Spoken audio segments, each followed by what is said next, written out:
Good day, viewers. Today, we want to introduce you to one of Esan food, Esan delicacy. It is called Olili.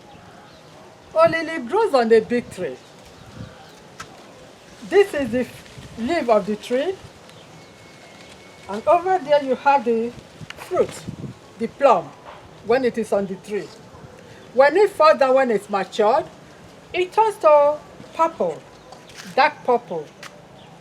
It is called Olili in Esan or Esan plum. Esan Plum. Or some people call it berry too. It used to be very popular, and we like to eat it. Kids like to eat it, adults like to eat it. And we eat it with Oli. The common name is Olili and Amolili. They go together. And what is Amolili? It's Olili syrup or Amolili. The finished product is like this, very thick. And how do you use it? This is Oli, you can see Oli. This is how Oli is made out of corn. You use it, you dip into it, and have a bite. Mmm, delicious. Oli and Amolili. It's very nutritious, very delicious. We also can use it for eka igali. This is made out of cassava. Also, you put a sip. Or you can use it to eat ikpekele. This is made out of corn. It's another delicacy. When visitor comes, you offer them this, Oli and Amolili. It is very delicious. I know you want to eat with me. We are no longer only using Olili to eat traditional food. We can use it to eat Western food. My sister, who is an expert in making this thing, will explain to you how we have now moved. She has shown you all the traditional ways of eating amolili, that's the syrup, with all the different items. And how did we come about putting all this together? She and I were going for a walk one morning, and on our walking trail we saw the olili's fruit on the ground, and she said, wait a minute, this is olili, this is olili. I didn't know, I didn't grow up in this area, so she now showed me what it is. I said, what do you use it for? She said, you lick it and you make amolili out of it, and it's very delicious, it's sweet. Now we now collected some of these things, some of the fruits from our walk, brought them home and trying to figure out how do you do it. We didn't know. We asked the villagers, how do you prepare the amolili? How do you prepare the syrup? We get few ideas from here and there, and that's how we went into amolili exploration. So, so having discovered what you can do on the traditional setting, I went a little bit further to see what else can we do with it apart from the syrup. The syrup is sold in the market, widely sold, but that's all they did with it, was the syrup. So I said, what else can we do? So as I was exploring, I discovered you can actually make Olili jam. This is the jam. This is the jam that you can now use to spread on bread, cookies, biscuits, and even the confectionaries, you can use them on it. The Olili syrup you can put on oatmeal, custard, ice cream. Instead of sugar. You can use, it has a beautiful, beautiful coloring, nice chocolate color because of dark color. So it gives you a very beautiful color. You think it's chocolate. But there's no sugar, you don't have to add sugar. You can add milk, you're fine with it. So this is the Olili jam that you can use to spread on bread.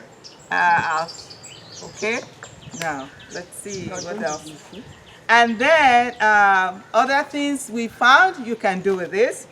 If we slice the green unripe fruit, and I discover you can make Olili raisins. For me, who like to travel a lot, I said, well, this is perfect. We dried it up, and now I can take this and travel. It's as sweet as the fruit, as the original one itself. And that is the green one, sorry. The green one, you slice it up, dry it in the sun, and there's your raisins. You can bake with it, you can make bread, you can make muffins, you can do a lot with this one. Then going a step further, in our Olili fruit exploration, we can make wine out of it. Through some fermentation and all that, and here is our wine. So here's different things you can do with Olili fruit. Starting from the leaves, the blackberry leaf can do a whole lot, especially in making our local herbal tonic.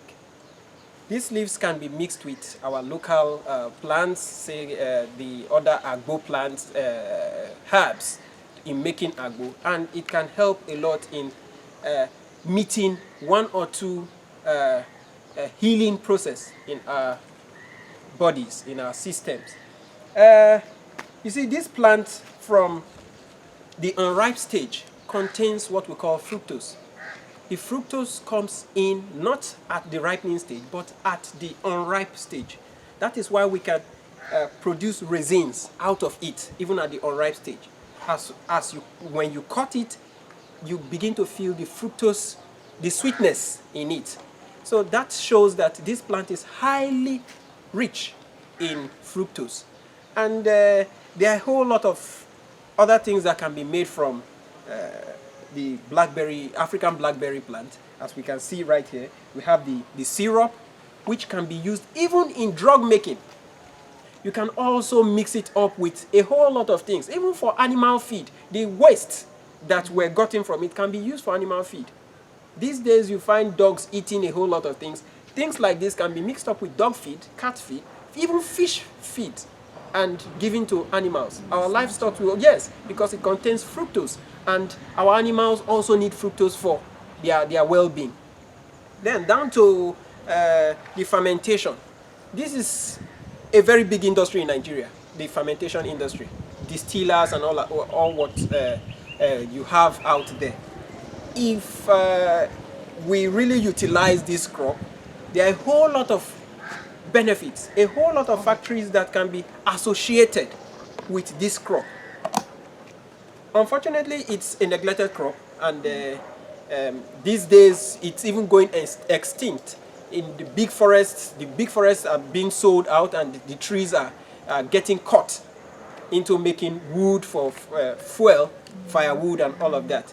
So it's a good thing that we have seen lots of byproducts that can come out of just this, the tree itself and then its fruits. This will encourage our locals to exalt such trees and not just cut them down, because it takes a very long time to grow and then start producing the fruits itself. So what we have on ground now, we have to guard them jealously and think of building industries out of these trees. Having seen the beauty of the African blackberry and how it is almost a neglected plant in this country, I want to urge the Society for Underutilized Crops to look into the byproducts that we've gotten from this and encourage farmers to grow plantation of this crop. It will go a long way in bringing big industries into this country. I'm Julie Oko, a lecturer, university lecturer. I live in Ubiaja and I'm retired, but I'm not yet tired. That is why we are exploring all this industry. With my sister, we have an organization, Edo Hope Rising Foundation, where we train people, women, how to make these things. Okay, my name is Caroline Logembo. Like she said, retired but not tired.